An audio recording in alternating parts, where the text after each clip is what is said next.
Hi all, welcome to the session. ഇന്ന് നമുക്ക് problem set Norton's തിയറത്തിൻ്റെ മാക്സിമം പവർ ട്രാൻസ്ഫർ തിയറത്തിൻ്റെയും നോക്കാം. ഇപ്പോൾ കഴിഞ്ഞ പ്രോബ്ലങ്ങളിൽ നമ്മൾ തെവനിൻസ് തിയറം പഠിച്ചു, ജനറൽ ഡയോഡ് സർക്യൂട്ട് തിയറിയിലെ പ്രോബ്ലംസ് ഒക്കെ നമ്മൾ ചെയ്തു. അപ്പോൾ ഇന്ന് നമുക്ക് നോർട്ടൺസ് തിയറത്തിൻ്റെ മാക്സിമം പവർ ട്രാൻസ്ഫർ തിയറത്തിൻ്റെ പ്രോബ്ലം നോക്കാം. ഇതാണ് ആദ്യത്തെ problem. Using Norton's theorem find the current in 8 ohm resistor as shown in the figure. അപ്പം ഇവിടെ നിങ്ങൾക്ക് 8 ohm റെസിസ്റ്റർ കാണാം between the terminal A and B. So ഇതിൽ കൂടിയുള്ള കറണ്ട് നമുക്ക് കണ്ടുപിടിക്കണം യൂസിങ് നോർട്ടൺസ് തിയറം. അപ്പോൾ ഇതേ പ്രോബ്ലം തന്നെ നമ്മൾ തെവനിൻസ് തിയറം ഉപയോഗിച്ച് കഴിഞ്ഞ ക്ലാസ്സിൽ സോൾവ് ചെയ്തിരുന്നു. ഈ പ്രോബ്ലം നമ്മൾ എന്ത് ഉപയോഗിക്കണം? നോർട്ടൺസ് തിയറം ഉപയോഗിച്ച് സോൾവ് ചെയ്യണം. എങ്ങനെയാണെന്ന് നോക്കാം. അപ്പോൾ നോർട്ടൺസ് തിയറത്തിൻ്റെ തിയറി നമ്മൾ ആദ്യം മനസ്സിലേക്ക് കൊണ്ടുവരിക. നോർട്ടൺസ് തിയറം ചെയ്യണമെന്നുണ്ടെങ്കിൽ നമുക്ക് രണ്ട് കാര്യങ്ങൾ വേണം. We want to know what is the Norton's current IN and what is the Norton's resistance R. Norton's current IN അറിയണം, നോർട്ടൺസ് റെസിസ്റ്റൻസ് RN അറിഞ്ഞാൽ മാത്രമേ നമുക്ക് എന്ത് ചെയ്യാൻ പറ്റത്തുള്ളൂ? നോർട്ടൺ ഇക്വലന്റ് സർക്യൂട്ട് നമുക്ക് ഡ്രോ ചെയ്യാൻ പറ്റത്തുള്ളൂ, വരയ്ക്കാൻ സാധിക്കത്തുള്ളൂ. അവിടെ നിന്നുമാണ് നമ്മൾ കറണ്ട് കണ്ടുപിടിക്കുന്നത്. അപ്പോൾ ആദ്യത്തെ കേസായിട്ട് നമ്മൾ എന്ത് കണ്ടുപിടിക്കാൻ പോവുകയാണ്? We are just going to find out what is the Norton's current. Norton's current നമ്മൾ കണ്ടുപിടിക്കാൻ പോവുകയാണ്. അപ്പോൾ നമ്മൾ തിയറി ഡിറൈവ് ചെയ്തപ്പോൾ പറഞ്ഞു നോർട്ടൺസ് കറണ്ട് കണ്ടുപിടിക്കാൻ എന്ത് ചെയ്യണം? നമ്മൾ ഏത് ലോഡ് റെസിസ്റ്റൻസ് ആണോ ഉള്ളത് ആ ലോഡ് റെസിസ്റ്റൻസിനെ ഷോർട്ട് ചെയ്ത് we need to find out what is the short circuited current. അപ്പോൾ ആ രണ്ട് ടെർമിനൽ ഷോർട്ട് ചെയ്യണം. അപ്പോൾ ഇവിടെ നമുക്ക് 8 ohm ആണ്, 8 ohmൽ കൂടിയുള്ള കറണ്ടാണ് നമുക്ക് കണ്ടുപിടിക്കേണ്ടത്. അപ്പോൾ 8 ohm എന്ന് പറയുന്ന ലോഡ് റെസിസ്റ്റൻസിനെ മാറ്റുക, എയും ബിയും തമ്മിൽ ഷോർട്ട് ചെയ്യുക, ഷോർട്ട് സർക്യൂട്ടഡ് കറണ്ട് കണ്ടുപിടിക്കുക. അപ്പം നമുക്ക് ആ ഫിഗർ ഒന്ന് വരയ്ക്കാം. നമ്മൾ 8 ohmനെ ഷോർട്ട് ചെയ്തുകൊണ്ട് നമ്മൾ എയും ബിയും ഷോർട്ട് ചെയ്തുകൊണ്ട് നമ്മളൊരു ഫിഗർ വരച്ചു. അപ്പോൾ ഈ ഫിഗറിൽ നിന്നുമാണ് നമുക്ക് ആരെ കണ്ടുപിടിക്കേണ്ടത്? നോർട്ടൺസ് കറണ്ട് കണ്ടുപിടിക്കേണ്ടത്. അപ്പം ഇവിടെ ഉണ്ടാകുന്ന ടോട്ടൽ കറണ്ട് എന്ന് പറയുന്നത് I' ആണെന്ന് ഇരിക്കട്ടെ. ഓക്കെ, I' എന്ന് പറയുന്ന കറണ്ട് ഇവിടെ എത്തുന്ന സമയത്ത് ആരിൽ കൂടി പോകും? IN എന്ന് പറയുന്ന കറണ്ട് 5 ohmൽ കൂടി പോകും. ആ കറണ്ടാണ് എ ബി എന്ന് പറയുന്ന ഷോർട്ട് സർക്യൂട്ടഡ് പാത്ത് എന്ത് ചെയ്യുന്നത്? എടുക്കുന്നത്. അപ്പോൾ നമുക്ക് ആരെ കണ്ടുപിടിക്കണം? We need to find out what is the short circuited current IN. അപ്പോൾ IN കണ്ടുപിടിക്കാൻ ഇതൊരു മെഷാണ്. ഈ മെഷിലുള്ള കറണ്ട്, ഒരു ബ്രാഞ്ചിലുള്ള കറണ്ട് കണ്ടുപിടിക്കാൻ നമ്മൾ പല പ്രോബ്ലങ്ങളിൽ നമ്മൾ ആ ഫോർമുല ഉപയോഗിച്ചു.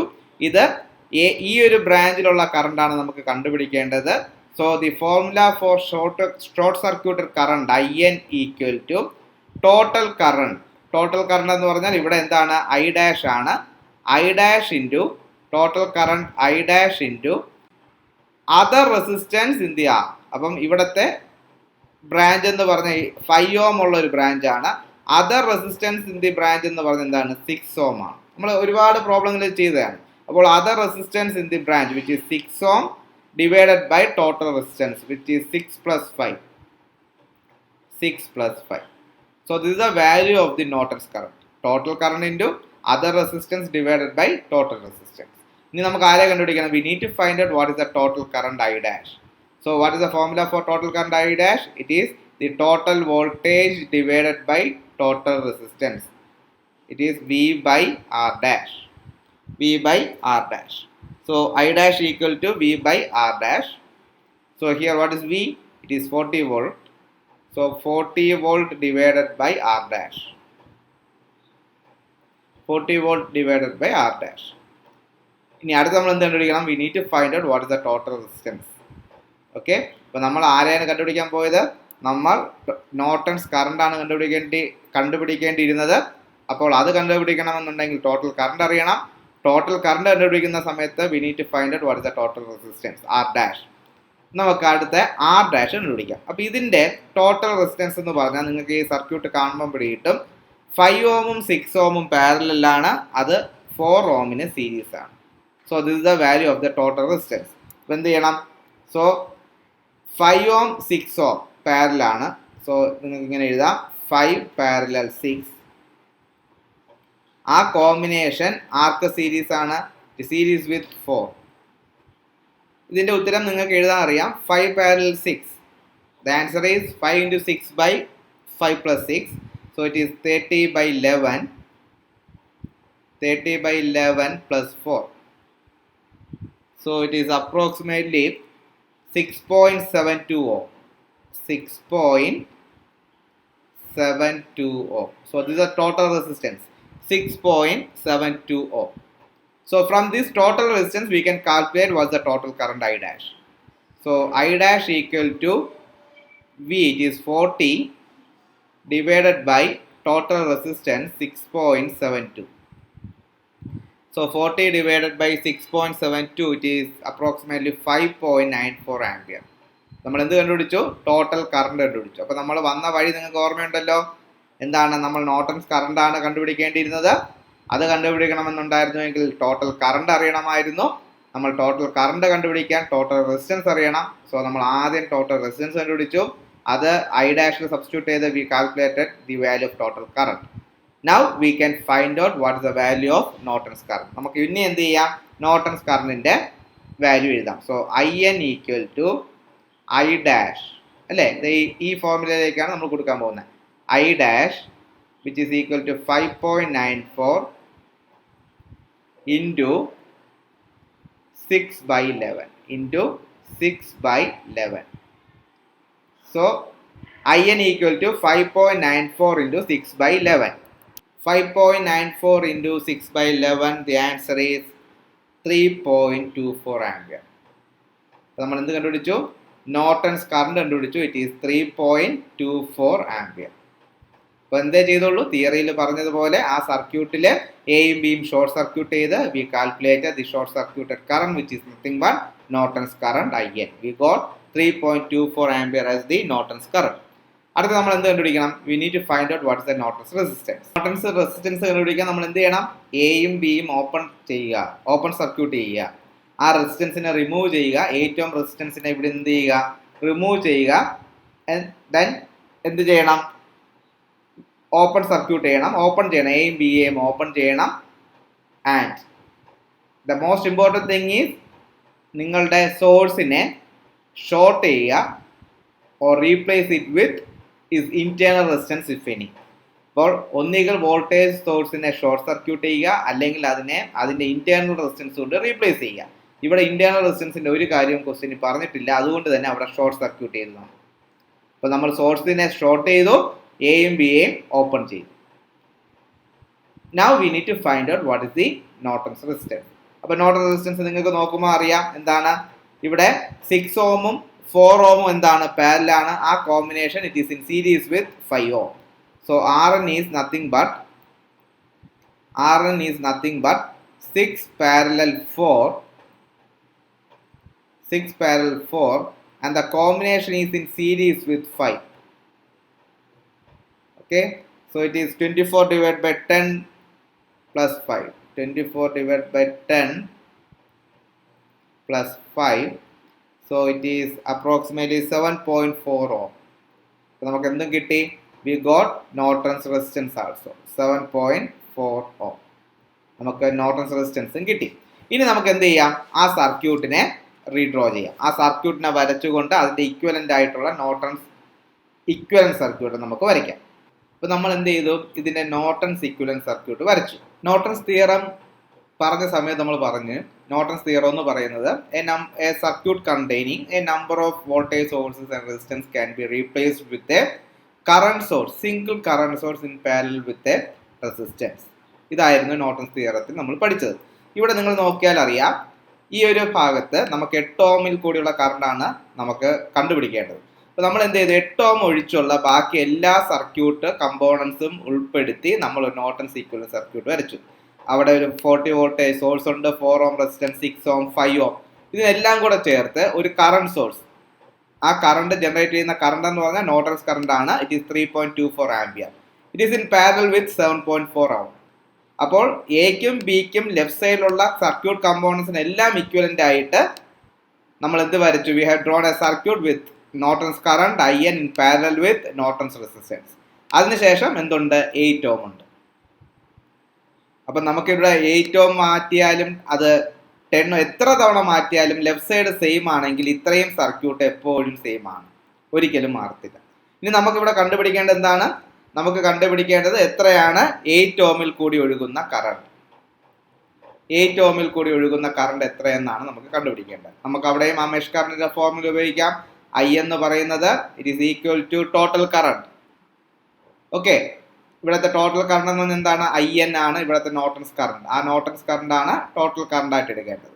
അപ്പോൾ current I equal to IN into other resistance, it is 7.4 ohm divided by total resistance, it is 7.4 plus 8. Okay, so it is 17.4 ohm. So what is IN? IN equal to 3.24 ampere. So 3.24 into 7.4 divided by 17.4. So the answer is 1.55 ampere. So in this way we calculated the current through 8 ohm using Norton's theorem. എളുപ്പമല്ലേ? അപ്പോൾ ഇതുവരെ ചെയ്തെല്ലാം ഒന്നും കൂടെ നോക്കാം. നമ്മൾ ആദ്യം എന്ത് ചെയ്തു? നോർട്ടൺസ് കറണ്ട് കണ്ടുപിടിച്ചു. നോർട്ടൺസ് കറണ്ട് കണ്ടുപിടിക്കാൻ നമ്മൾ എ ബിയും ഷോർട്ട് സർക്യൂട്ട് ചെയ്തു. ഷോർട്ട് സർക്യൂട്ട് കറണ്ട് ആണ് നമ്മുടെ IN എന്ന് പറയുന്നത്. അതിനെ ടോട്ടൽ റെസിസ്റ്റൻസ് കണ്ടുപിടിച്ചു, ടോട്ടൽ കറണ്ട് കണ്ടുപിടിച്ചു, അവിടെ നിന്ന് നമ്മൾ IN കണ്ടുപിടിച്ചു. അതിനുശേഷം നമ്മൾ എന്ത് കണ്ടുപിടിച്ചു? We calculated Norton's resistance. Okay, അതിനുശേഷം നമ്മൾ ഇക്വലന്റ് സർക്യൂട്ട് വരച്ചു. അവിടെ നിന്നും we calculated what is the current that flows through 8 ohm. മനസ്സിലായല്ലോ? അടുത്ത പ്രോബ്ലത്തിലേക്ക് പോകാം. Next question. An audio amplifier produces an alternating output of 12 volt. The amplifier has an equivalent resistance of 15 ohm at the output. Calculate the maximum power output under this condition. അപ്പം നമുക്ക് ഒരു audio amplifier ഉണ്ട്. അതിൻ്റെ voltage, alternating output voltage എന്ന് പറഞ്ഞാൽ 12 volt ആണ്. Equivalent resistance, അതിൻ്റെ equivalent resistance എന്ന് പറഞ്ഞാൽ 15 ഓം ആണ്. അങ്ങനെയാണെങ്കിൽ ഈ ആംപ്ലിഫയർ ഒരു ലോഡിലേക്ക് എപ്പോഴായിരിക്കും മാക്സിമം പവർ ഡെലിവർ ചെയ്യുന്നത്? നമ്മൾ മാക്സിമം പവർ ട്രാൻസ്ഫർ തിയറത്തിൽ പഠിച്ചു. മാക്സിമം പവർ ഡെലിവർ ചെയ്യുന്ന സമയം when the source resistance becomes equal to the load resistance. അപ്പോൾ നമ്മൾ ഉപയോഗിക്കുന്ന ലോഡ്, ഇവിടെ RL എന്ന് പറയുന്ന ലോഡ് എത്ര ഉപയോഗിച്ചാൽ മാത്രമേ സോഴ്സിന് മാക്സിമം പവർ ട്രാൻസ്ഫർ ചെയ്യാൻ പറ്റത്തുള്ളൂ? അതിൻ്റെ സോഴ്സ് റെസിസ്റ്റൻസ് ആയ 15 ഓം.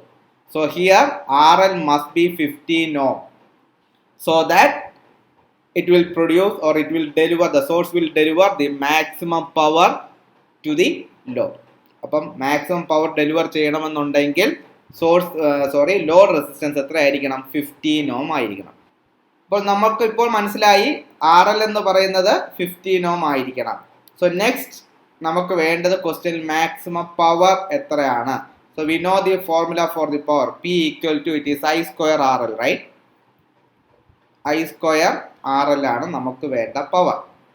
സോ RL നമുക്കറിയാം. അടുത്ത നമ്മൾ ആരെ കണ്ടുപിടിക്കണം? We need to find out what is the value of the current. അപ്പോൾ സോഴ്സ് ഉണ്ട്, അതിൻ്റെ കൂടെ തന്നെ ലോഡ് ഉണ്ട്. അപ്പോൾ ഫസ്റ്റ് നമ്മൾ കറണ്ട് കണ്ടുപിടിക്കണം. What is the formula for current? V by total resistance. V by total resistance. ഈ ടോട്ടൽ റെസിസ്റ്റൻസ് എന്ന് പറഞ്ഞാൽ ആരൊക്കെ ആയിരിക്കും? സോഴ്സ് റെസിസ്റ്റൻസും ലോഡ് റെസിസ്റ്റൻസിൻ്റെയും സീരീസ് കോമ്പിനേഷൻ ആയിരിക്കും. So it is equal to 12 divided by what? Source resistance is 15 and load resistance is also 15 in order to satisfy the condition of maximum power transfer. So it is 12 by 30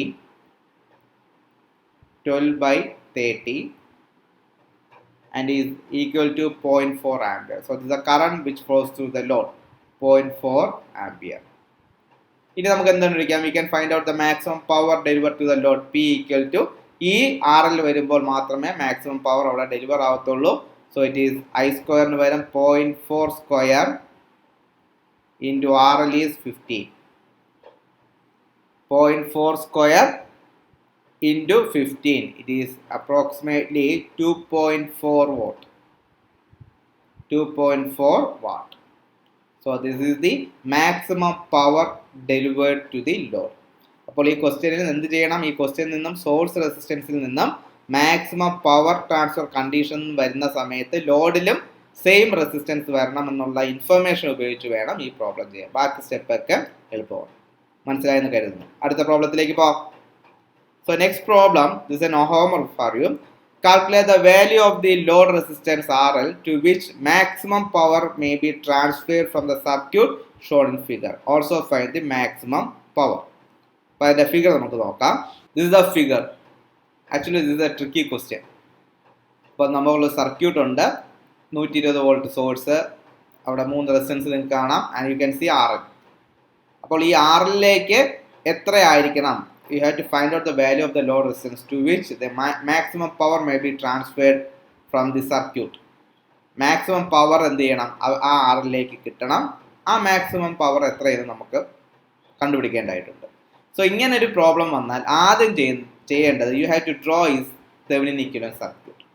ഇതിൻ്റെ Thevenin equivalent circuit നിങ്ങൾ എന്ത് ചെയ്യുക? വരയ്ക്കുക. So for that you have to find out the Thevenin voltage and Thevenin resistance.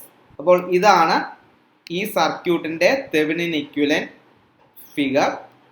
So you have to find out what is the Thevenin voltage and you have to find out what is the Thevenin resistance. Now the case is simple. എന്ത് ചെയ്യണം? ഈ സോഴ്സിൽ നിന്നും RLലേക്ക് maximum power എപ്പോൾ deliver ചെയ്യുമെന്ന് ചോദിച്ചാൽ when the load resistance become equal to R0. So the value of RL is R0. During that condition, the power delivered from the source to the load is maximum. അപ്പോൾ ഈ question ചെയ്യേണ്ടത് Thevenin circuit വരച്ച് ആ Thevenin resistance ആണ് RLന് equate ചെയ്യേണ്ടത്. And using that resistance you need to find out the maximum power. ഹോംവർക്കാണ്, വളരെ ശ്രദ്ധിച്ച് ഈ പ്രോബ്ലം ചെയ്യുക. അപ്പോൾ ഇത്രയേ ഉള്ളൂ ഇതിൻ്റെ പ്രോബ്ലം പാർട്ട്. അപ്പോൾ എന്തെങ്കിലും സംശയം ഉണ്ടെങ്കിൽ ചോദിക്കുക. Thank you.